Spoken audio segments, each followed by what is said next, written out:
আসসালামু আলাইকুম, কেমন আছেন সবাই? সকাল সকাল ঘুম থেকে উঠে গেছি। এদিকে আমার লিলিও আমার সাথে ঘুমিয়ে আছে।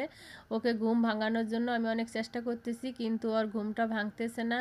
আজ বাড়িতে কিছু আয়োজন আছে। আমার নতুন বাড়ির রাজমিস্ত্রিদের কাজ শেষ, ওদেরকে আজকে বিদায় দেব। তার জন্য কিছু হালকা পাতলা রান্নার আয়োজন করেছি। তাই গতকালকে দুধ রেখেছিলাম জাল করে, সেই জাল করা দুধের মাঝে চাল দিয়ে পায়েস রান্না করা শুরু করে দিয়েছি।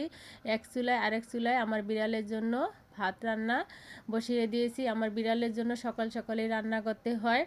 এক এক করে আমি সবগুলো রান্না করে নিচ্ছি দুই চুলায়। আমার পায়েস রান্না শেষ হয়ে গেছে, তারপরে গরুর মাংসটাও রান্না করে নিলাম।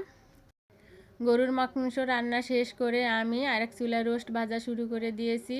রোস্টগুলো একে একে ভেজে নেব। আমি আজকে কোনো মাছের আয়োজন করব না, কারণ আমার এই মিস্ত্রি ভাইদেরকে আমি আরও কয়েকবার খাওয়া দাওয়ার ব্যবস্থা করেছিলাম। ওরা তেমন কেউ মাছ পছন্দ করে না, এজন্য আজকে আমি ওদের পছন্দের খাবারগুলি রান্না করব। আমার রোস্ট ভাজা হয়ে গেছে, মশলা কষিয়ে তার মাঝে রোস্টের পিসগুলো দিয়ে দিলাম। এখন রোস্টটা রান্না করে নিচ্ছি।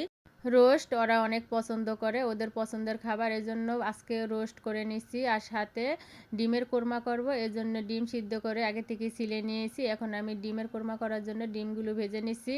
ডিমের কোরমা ওদের অনেক পছন্দ, ওরা মাছ খেতেই চায় না, এজন্য কোনো মাছের ব্যবস্থা তো আমি করি নি। ডিমের কোরমা, মুরগির রোস্ট, সাথে গরুর মাংস।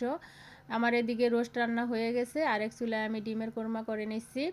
আমার মিস্ত্রি ভাইদের জন্য আমি তেমন কিছু আয়োজন করতে পারিনি, হালকা পাতলার উপরে কিছু আয়োজন করেছি।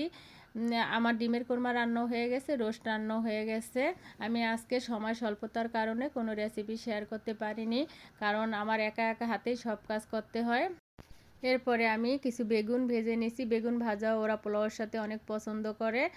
আমার বেগুন ভাজা হয়ে গেছে। আমি এরপরে দুই চুলায়, এক চুলায় সাদা ভাত আর এক চুলায় পোলাও রান্না করে নিচ্ছি। আমার এক এক করে সবগুলো রান্না হয়ে গেছে।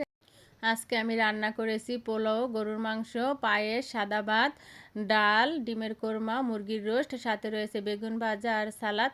আমার রান্না শেষ করে আমি সব খাবার টেবিলে সাজিয়ে নিয়েছি। এখন আমার মিস্ত্রি ভাইদেরকে খাবার দেব, তারা খেয়ে খাওয়া দাওয়া শেষ করবে।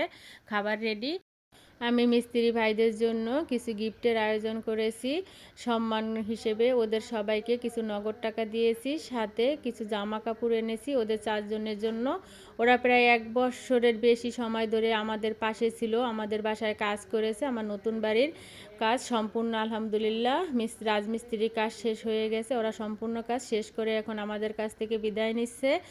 গত ডিসেম্বরে কাজ শুরু করেছি, এই তো প্রায় ডিসেম্বর গিয়ে জানুয়ারি মাসও শেষ হয়ে যাচ্ছে।